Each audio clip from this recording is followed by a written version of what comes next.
We're on the phone today with Billy Graziadei. You know him as the guitar player for Biohazard, and he's got a new band out. It's called BillyBio, and they've got a new album out, Leaders and Liars. Billy, how's it going today? I'm doing great, man. Awesome. I appreciate you taking the time out with me. Thank you so much. I appreciate your time, brother. Thank you. First, you're back with the new BillyBio album, Leaders and Liars. Can you tell the listeners a bit about the new album? Yeah, the record came out a week ago. Super psyched about it. It was my second release for BillyBio, and I think that when you spend time working, on your first record, it's even though it's not my first rodeo, it's still my first release was Feed the Fire for BillyBio. But you kind of have your whole life, or you don't have the pressure of releasing something quick. You write all these songs, and then you go on tour, and you start playing those songs every day, and you get tight with the band, and you get close, and you share, a lot of personal, situations with the band. And the second record is usually born out of that close relationship. So for me, like every band that I ever loved, that second record is the one that really is like the meat and potatoes of the band, and it makes or breaks your career. So for Biohazard, it was Urban Discipline. For me, it's this record, and Leaders and Liars is it's chock full of intensity and a lot of emotion, a lot of meat and potatoes, so to speak. Awesome. Yeah, I know you were in Biohazard since you were a kid, and you've been involved in a lot of other projects too. But BillyBio, I mean, this is just you with a blank screen, blank piece of paper in front of you. I mean, how is that for you as far as the writing and the recording process?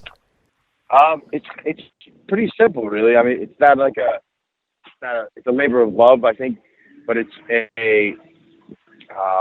not a painstaking process where I gotta, I stress over a lot of things.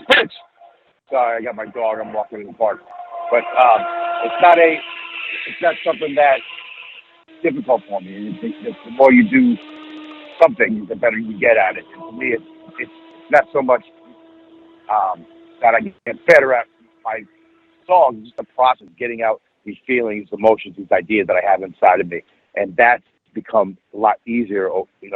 The more I do it. So I think being solo, it's almost like painting a picture on the wall and inviting your friends over to give them a beer and a paintbrush and saying, go ahead, change what you want. That's kind of like what a band has always been for me. And even though I love everything I've done with Biohazard and the guys and Powerflo and the other bands that I'm more of a member of, this is, I think, more of a pure representation of who I am and what I'm trying to say. So, Billy, who's playing with you on the new album? Is it the same lineup as the first one? It's same guys. Rob Diaz from Suicidal Tendencies, and now he's with Korn. On bass, Fred Rios is my drummer. We also play together in Powerflo, and then Dan Palmer is we toured together for the last record, but he also is in Death by Stereo in Zebrahead. So we've been friends for years. Robbie is from Exploited, and we've been touring with those guys. I got probably a shitload of stories about the Exploited that are entertaining as hell to hear. So yeah, these guys they're all good friends, and I've been touring together, touring with them throughout the last record. So this record is like a culmination of all that those relationships, like I mentioned before. Excellent. Yeah, are you going to be on the road here soon then for this new album? That's the plan. Unfortunately, I had 2 tours canceled because of COVID. I'm not going to complain about it because we all had to deal with our own shit with COVID. But the plan right now is to hit the road in July, and hopefully that tour doesn't get canceled. Now we have to deal with the situation in Ukraine. But in the States, we're pretty safe from it. But I'm optimistically looking forward to it. Excellent. And again, the new BillyBio album, Leaders and Liars, is out now. And you mentioned, putting the painting up and kind of having your friends, your family coming over and make some changes. And I wanted to ask you a bit about the hardcore scene in New York, when you were first coming up in the early 80s there. It seems kind of like so many of those bands still playing today, really kind of like a big family in a way, all those guys. Yeah, it wasn't the early 80s or early 90s. Next year, 10 years, it makes a big difference. But so Biohazard, we dropped the first record in 1990. And that family vibe. There's a song on the new record called Our Scene, and it's about finding a place where you finally belong. You know, coming up, you're young and you got all these ideals, and you kind of find that you don't get along with a lot of people that you go to school with, a lot of people that you hang out with, and even though you might talk to them and hang out with them, sit with them at lunch, I felt always like I was an outsider. And then I found the music scene, the underground scene, and finally, for the first time in my life, I felt like I was welcome and part of a family. And that music scene, whether you call it punk rock, hardcore, or metal, it gives that family vibe to all of us. That's why we love the music, not just the music, but the scene, and we love going to shows. And we've all been starved for it for 2 years. Now we get to look forward to seeing some of our family again. Yeah, and I know it's the 35th anniversary of Biohazard, and the thing I always loved about the band, and it's something you're continuing here with BillyBio, as you mentioned. You were a metal band, but you were also a punk band and a hardcore band, sometimes hip hop. I mean, you never really pigeonholed yourselves into one genre.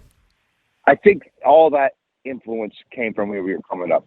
We grew up with hip hop and metal and hardcore and punk rock, and it kind of just manifested in just a natural way for our music. We didn't try to write a punk rock song or write a metal song or have hip hop influences. It just was natural. And I think the bounce of Biohazard obviously came from the group of stuff that we listened to, which was the hip hop. But it was all natural for us. I think we probably would have been more successful if we made plans.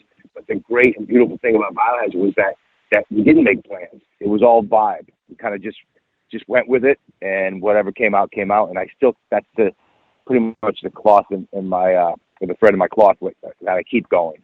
I don't sit down and say, let me write a song that sounds like Biohazard. Let me write a song that is, people always ask me, how do you determine if a song is Biohazard, BillyBio, or Powerflo, or whatever other band I'm playing with at the time. It's just me, and I let it all flow out. I don't worry about where it came from, where it's going to go. I just let it flow.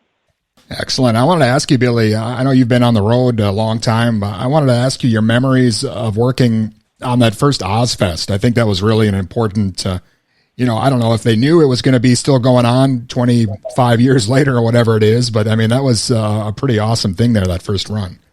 It was awesome. I mean, we were on tour with, it was Ozzy, Danzig, Sepultura, and Biohazard.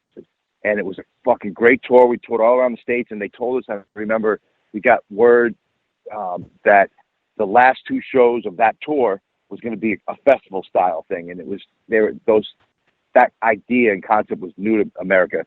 But in Europe, it was commonplace, and we knew what it was like. But and when it came, the first show we played in Arizona, and second was in San Bernardino, California, and they put a bunch of other bands on. I think Fear Factory. I can't remember. There's so many bands, and it was fucking killer. It was awesome. But I remember thinking to myself, this is going to turn out to be something cool. But we got caught up, and we caused a lot of problems backstage that day. And because of that, we never got another. We were never invited or had a chance to do another Ozfest. It was great to play the first one, but we were never welcome back.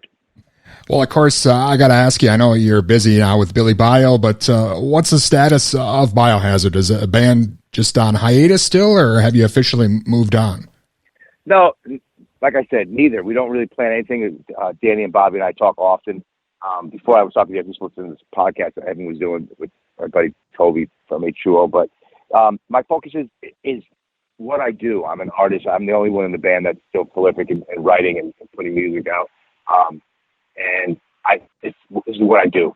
BillyBio, I think, is and has become more like the umbrella, and Biohazard is a chapter in my life, as Powerflo is, and the chapters sometimes take a little break, and they continue on, and who knows what the future holds. Right now, I kind of look at BillyBio as like that's the umbrella. I've branched off to do my own thing, and love and respect everything I did with Biohazard, and we have a new Powerflo record coming out.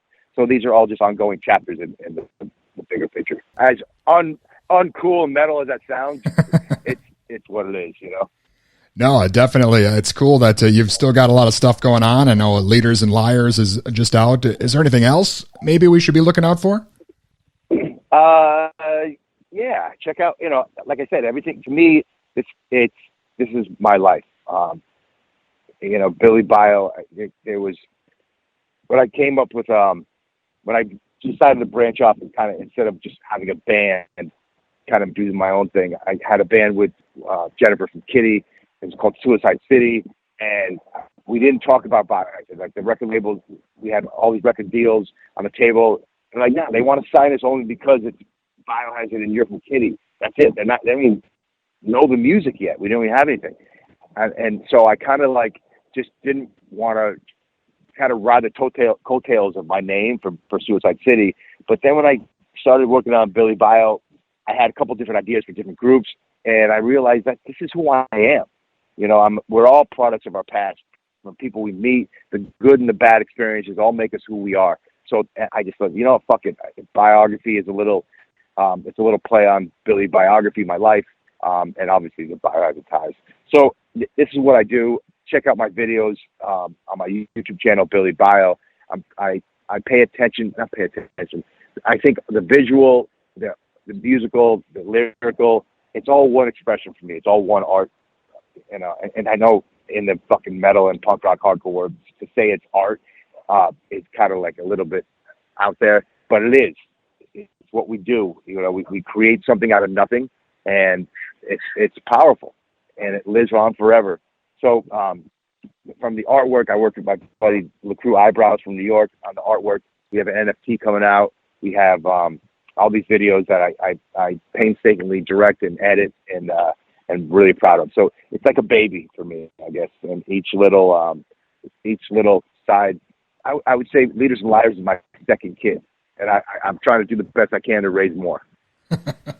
Awesome, man. Again, I'm a big fan, and the new album sounds great, and I really appreciate you being on with me today. Thank you so much. Justin, dude, thanks for your support. Thanks for your time. I really appreciate it. It means a lot. All right, you bet, man. Thanks a lot. Have a good one. Thanks, buddy. You too, buddy. Take care. And again, that was Billy Graziadei from Biohazard and his new band, BillyBio, and the new album, Leaders and Liars, is out now.